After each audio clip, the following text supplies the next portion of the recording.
बागेश्वर बाबा आणि एनएसच्या शाम मानवांमध्ये एकमेकांना आव्हान देण्याचा सामना पुन्हा एकदा आता सुरू झालाय। बागेश्वर बाबांचा नागपूरमध्ये दरबार आहे आणि त्यामुळे आपल्या या दरबारात या शक्तीचं दर्शन घडवणार असं आव्हान बागेश्वर बाबांनी दिलं। तर 80 लाखांचं बक्षीस शाम मानव यांनी देखील जाहीर केलंय। मात्र आता ठिकाणावरून अडलंय, पाहूयात हा रिपोर्ट। दिव्य दरबारात होणं शक्य नाही। नागपूरच्या पत्रकार संघासमोर हा प्रयोग केला जाईल। पुन्हा दुसऱ्यांदा आव्हानातनं पळ काढलेला आहे।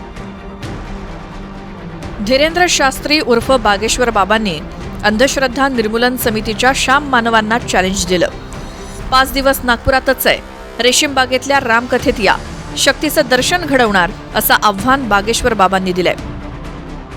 शाम मानव यांनी देखील बागेश्वर बाबांचं आव्हान स्वीकारलं, पण शाम मानवांचं म्हणणं आहे की बागेश्वर बाबाच्या दरबारात नाही तर नागपूरच्या पत्रकार संघासमोर या।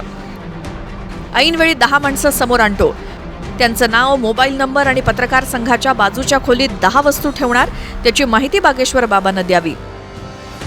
धीरेंद्र कृष्ण महाराजांनी पुन्हा दुसऱ्यांदा आव्हानातनं पळ काढलेला आहे।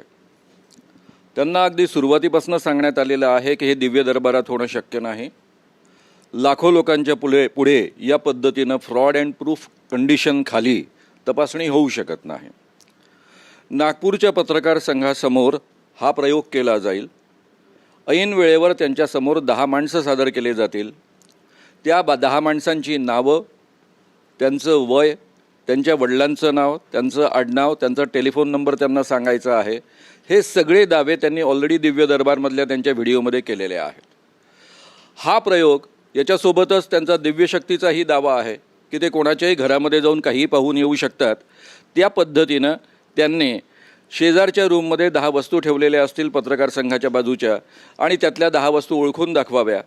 हे दोन्ही जर ते 90% करेक्ट सांगू शकले, ही प्रक्रिया 2दा पार पाडली जाईल, आणि दोन्हीदा ते 90% करेक्ट सांगू शकले तर याचा अर्थ त्यांनी हे आव्हान दिव्यशक्तीचं जिंकलं आहे असा त्याचा अर्थ होईल। बागेश्वर बाबा आणि शाम मानवांमध्ये आव्हान प्रति आव्हान याआधी देखील रंगलंय। 2023 मध्ये नागपुरात आलेल्या बागेश्वर बाबांनी त्रयस्थ ठिकाणी 10 माणसांची माहिती सांगावी असं आव्हान शाम मानव यांनी दिलं होतं। त्यावेळी 30 लाखांचं बक्षीस होतं। आता बक्षिसाची रक्कम शाम मानव यांनी 80 लाख केली आहे। नाही, नुसता हा स्पॉटचा मुद्दा नाही आहे, कंट्रोल्ड सिच्युएशन पाहिजे ना।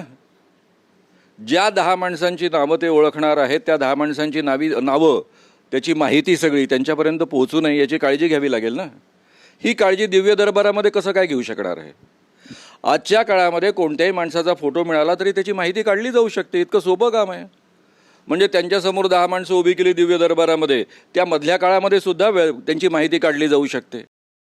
त्यावेळेस फक्त हे आव्हान 30 लाख रुपयांचं होतं, आता ते 80 लाख रुपयांचं झालेलं आहे। म्हणजे बागेश्वर बाबांनी चमत्कार केला तर 30 लाख नाही 80 लाख मिळणार। 80 लाख त्यांना मिळणार आहे। 2दा हे रिपीट करावं लागेल। हे सगळं फ्रॉड अँड प्रूफ कंडिशन खाली होतं। त्यांना कोणत्याही अर्थानं माहिती लीक होणार नाही याची काळजी घेऊन केलं जातं। म्हणजे त्यांनी केवळ दैवी शक्तीच्या आधारावर, त्यांच्याजवळ जी दिव्य शक्ती आहे त्याच्या आधारावर त्यांनी ओळखावं, या पद्धतीची परिस्थिती क्रिएट केली जाते। आणि त्यावेळी जर त्यांनी ते केलं आणि सिद्ध करून दाखवलं की ते 90% करेक्ट सांगू शकतात, तर आम्ही असं मानू की त्यांच्यामध्ये दिव्य शक्ती आहे। बागेश्वर बाबा असो की शाम मानव, हे दोघेही तयारच आहेत। मात्र बागेश्वर बाबा त्यांच्या रामकथेच्या ठिकाणावरती ठाम आहेत। कंट्रोल स्थिती म्हणजेच बाबांना माहिती पुरवणारं कोणी नसेल असं ठिकाण म्हणजेच पत्रकार संघात या, असं शाम मानवांचं म्हणणं आहे। तर बागेश्वर बाबांनी शाम मानवांना डिवसताना खुजलीसारखा शब्दप्रयोग केला। आज ये वीडियो वितरित हुआ जो हमने अभी सुना है, उसमें वे कहते हैं कि खुजली होगी तो आप आइए, हम आपको मार्गदर्शन करेंगे। भाई बाबा, तुम्हारी योग्यता क्या? तुम हो कौन हमें मार्गदर्शन करने वाले? जिस व्यक्ति को अपने आप को शास्त्री कहलाते हो, रामकथा वाचक कहलाते हो, खुजली जैसे शब्द का प्रयोग करते हो, ये आपकी संस्कृति है, ये आपकी योग्यता है। इस बार भी आप चैलेंज से भाग गए हैं।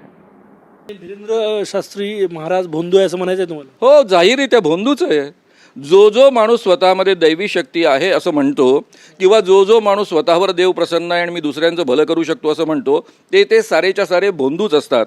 त्याला कोणीही अपवाद नाही। बागेश्वर बाबा दिव्य दरबार भरवतात। ज्यात दैवी शक्तीच्या आधारे दरबारात येणाऱ्या भाविकांची माहिती स्वतःहून सांगण्याचा ते दावा करतात. अंधश्रद्धा निर्मूलन समितीच्या मते हा भोंदूपणा आहे. त्यामुळेच दूध का दूध करण्यासाठी श्याम मानव आणि बागेश्वर बाबा दोघेही तयार असले तरी ठिकाणावरती घोडं अडलंय. गजानन ओमाटेसह bureau report TV9 Marathi, Nagpur.